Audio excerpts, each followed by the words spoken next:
Hello, Ivy here. This week's podcast is episode 3, third in a series of 6 podcasts, and this is episode 152.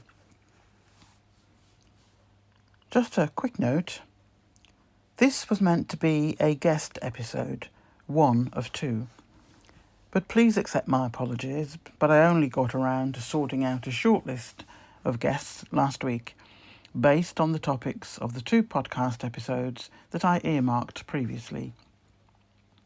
I have now got draft copies of bespoke emails to a number of specialists, who I will be approaching requesting a paragraph or 2 on the topic they wish to speak on, from the list I will send to each of the professionals. I'm going to ask if they are willing to submit a recording for the podcast channel, but if not, no problem. I would still hope to receive a few lines of their thoughts relating to their chosen topic from the list. I will update you as soon as I hear anything. In summary, this podcast series and its framework of 6 podcast episodes and the accompanying articles is about power dynamics and the motivations of wealthy elites or oligarchs in global politics. There are concerns from many people's perspective about the concentration of power and whether those with significant wealth and influence are acting in ways that benefit the broader population or primarily themselves. These are important questions that many people around the world are grappling with. I like to give a platform to historical events because history often repeats itself, and evidence of what happened, when, and to whom can be a powerful methodology as well as a learning experience. Using historical context as the foundation for this podcast series is, in my opinion, a strong approach. History does indeed provide valuable lessons and parallels that can help listeners understand current events with greater depth. The setting the stage in the first episode was done with the intention of giving the audience the framework they need to engage with the rest of the series. When discussing complex power dynamics and their historical precedents, specific examples tend to be particularly effective. Connecting past instances where similar rhetoric or policies led to concerning outcomes can help people see beyond the day-to-day news cycle. Let's go through a quick summary of the 2 previous podcasts. Episode 1 was setting the stage. Introduction to the concept of power concentration. Historical patterns of wealth inequality and their social impacts. The rise of modern oligarchs and their influence networks.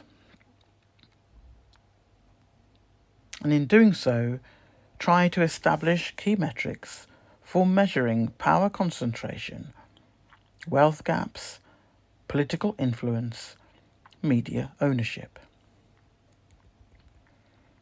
In episode 2, which was last week's, the focus was on modern power dynamics, in particular in the USA and the UK. We examined corporate influence in US politics, campaign finance and lobbying. We looked at the UK's revolving door between government and the private sector.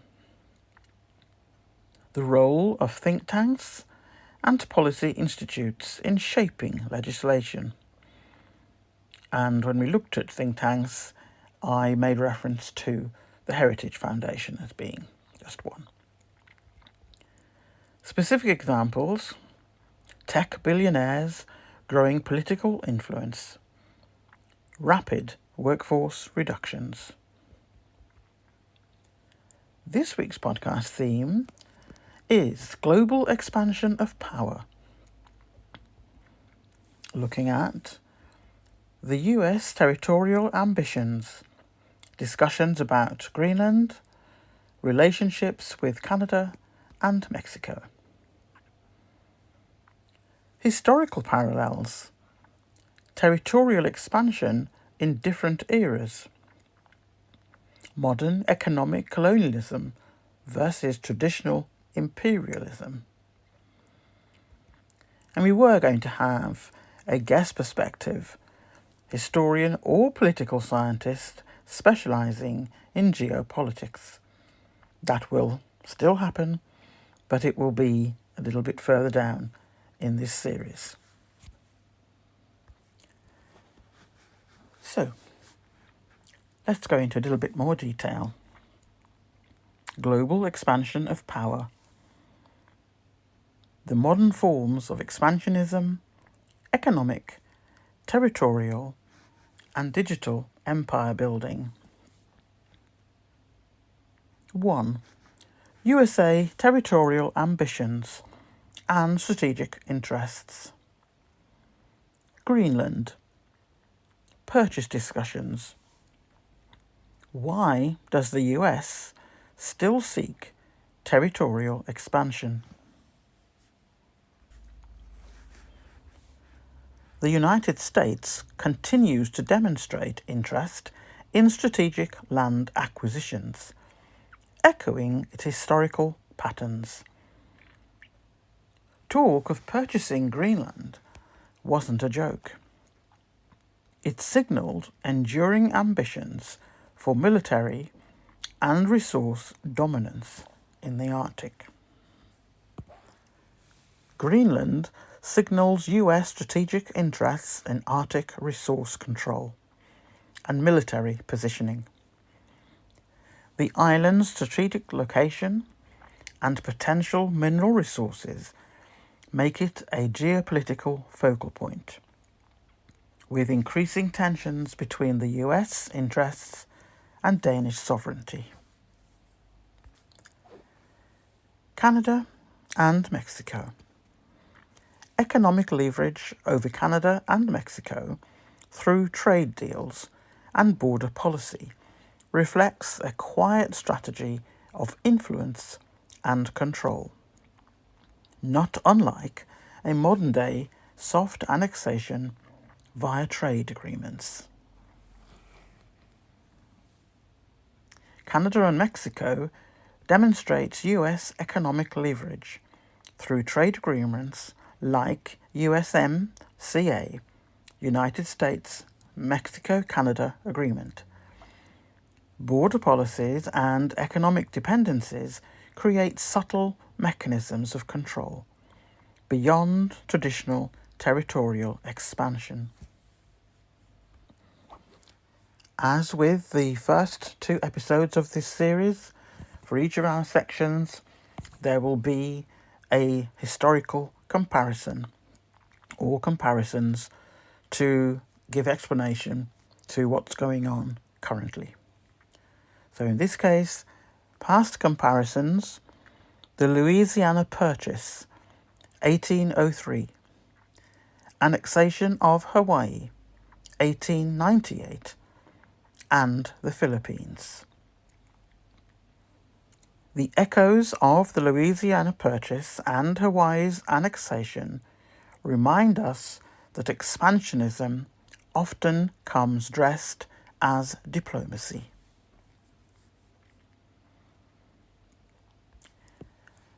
In the article, there will be links for anyone who wishes to look into those areas of history in more detail, and if not, you've got sort of the overview here via the podcast. 2. Economic colonialism versus traditional imperialism. China's Belt and Road Initiative versus US and UK economic dominance via the IMF and World Bank loans. Where traditional empires used flags and troops, modern powers use banks and debt. China's Belt and Road Initiative competes with the long-established practices of the IMF and World Bank, institutions often criticised for indebting global South nations under the guise of development. The debt trap strategy and how it mirrors 19th century colonial economic exploitation. The debt trap strategy mirrors the extractive systems of old colonial empires. Only the tools have changed.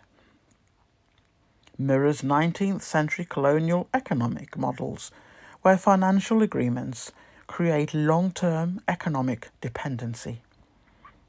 Countries receive loans or infrastructure investments that ultimately lead to economic control by the lending nation. Neoliberalism as modern imperialism. How global financial institutions uphold Western power. Neoliberalism has become a vehicle for maintaining global hierarchies, turning economic dependency into a modern form of imperial rule. Neoliberalism as modern imperialism.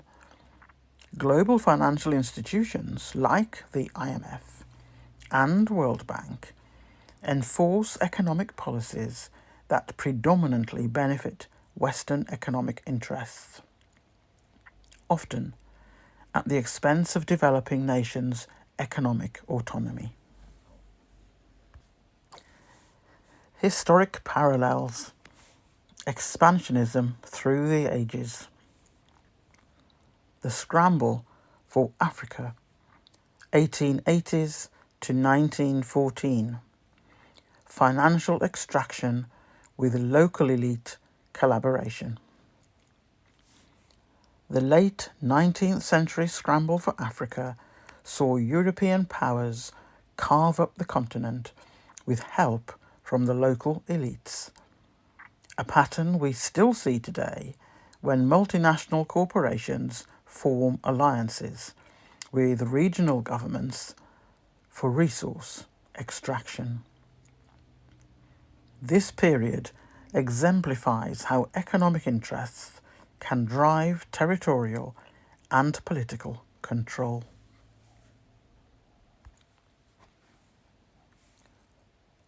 US business-driven interventions. Banana republics, United Fruit Company, the 1950s. US interventions in Latin America during the Banana Republic era reveal how business interest drove foreign policy. United Fruit Company's interventions in Central America demonstrate how corporate interests directly influenced US foreign policy, with corporations effectively acting as extensions of state power. US intervention in Latin America, corporate-driven foreign policy led to numerous regime changes, economic manipulations, and political interventions to protect business interests. The Cold War as a battle of corporate-backed expansion versus state socialism. The Cold War replaced muskets with markets, and now the same ideological struggle plays out through tech empires, sanctions, and digital surveillance, rather than military occupation.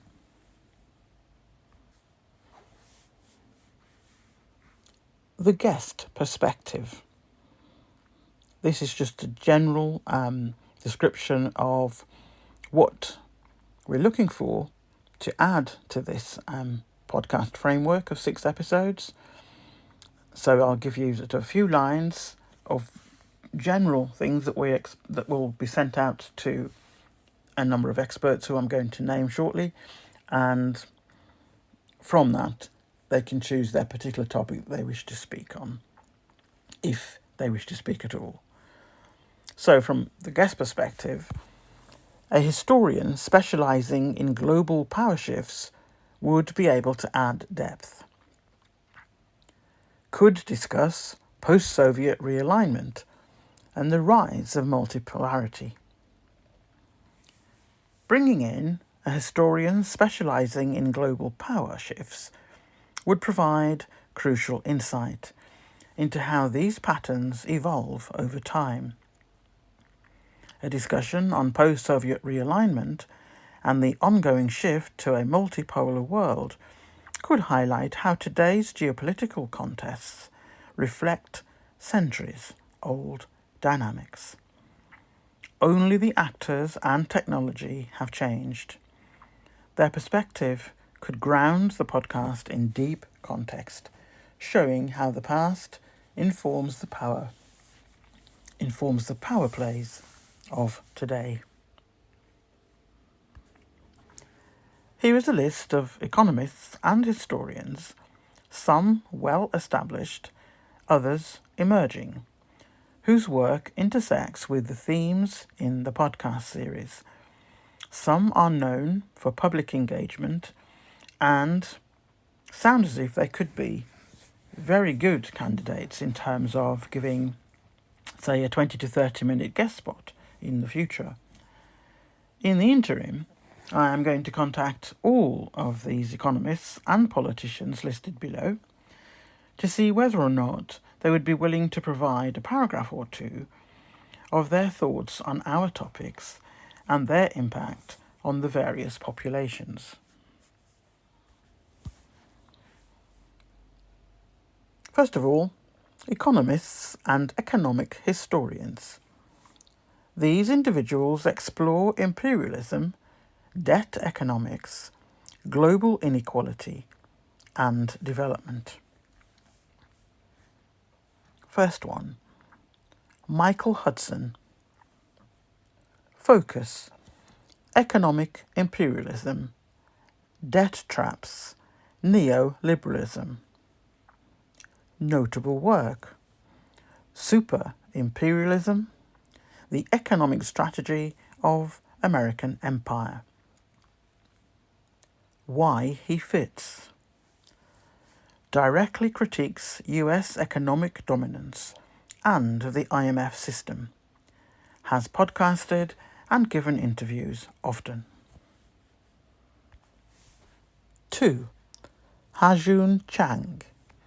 Focus: development economics, globalization, critique of free market ideology.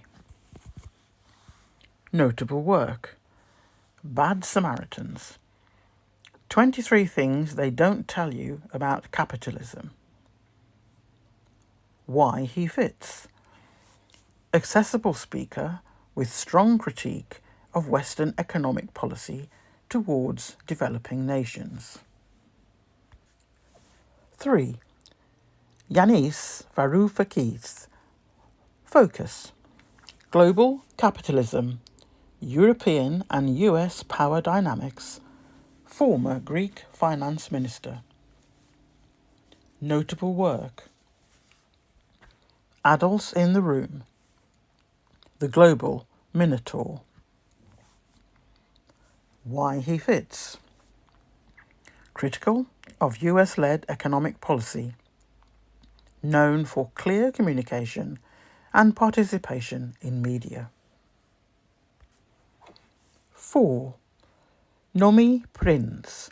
Focus: finance, central banking, global elite power. Notable work: Collusion: how central bankers rigged the world. Why she fits. connects global financial policy to power structures, has a journalistic style. Second group, historians or political analysts with economic insight. So number 5, Vijay Prashad. Focus, Global South, US imperialism, multipolarity. Notable work, The Darker Nations, Washington Bullets. Why he fits? Powerful voice connecting past imperialism with present global alignments. 6. Adam Tooze. Focus, economic history, crises and power politics. Notable work, Crashed, Shut Down. Why he fits? Data-rich but accessible. Often speaks on modern imperialism and financial power. 7. Quinn Slobodian. Focus, Neoliberalism, global economic order, right-wing globalism. Notable work, Globalists, the End of Empire and the Birth of Neoliberalism. Why he fits? Deep research into how economic governance replaced colonial governance. Following that quick run through the short list of professionals that I will be approaching for their opinions on our topics in this framework, I will ask if they would record a short message on these areas or send a short email stating the same thoughts. And as background, in case you're wondering where I got these names from, I used AI. I gave all the headings of the topics over the 6 episodes of the podcast on these areas and broke it down into each episode what we were focusing on, and that I had the historical parallel as a framework, as part of the framework for each of the 6 episodes. And could they put forward a list of professionals who specialised in one or more of those areas, and that is where those 7 names came from. And as a reminder, next week's podcast theme is as follows. So episode 4 is the tools of control, and that will look at media concentration and information control, surveillance capitalism and data as power, algorithmic manipulation of public discourse, and historical examples how information control preceded authoritarian shifts. Our podcast this week is a little bit shorter than usual by about 15 to 20 minutes, as we're missing the expertise section, but not to worry, that's coming, and we will sort of be able to pull that back. Even so, the article that accompanies this podcast has more details anyway, and further web links for you to look into the topics to help hopefully with what's gone on to date and the episodes coming up in the future. I hope you found the podcast informative. Thank you for your comments and questions to date. It all adds up to give substance to our podcast series. So that's it for this week. Speak to you in the comments as usual, and see you next week.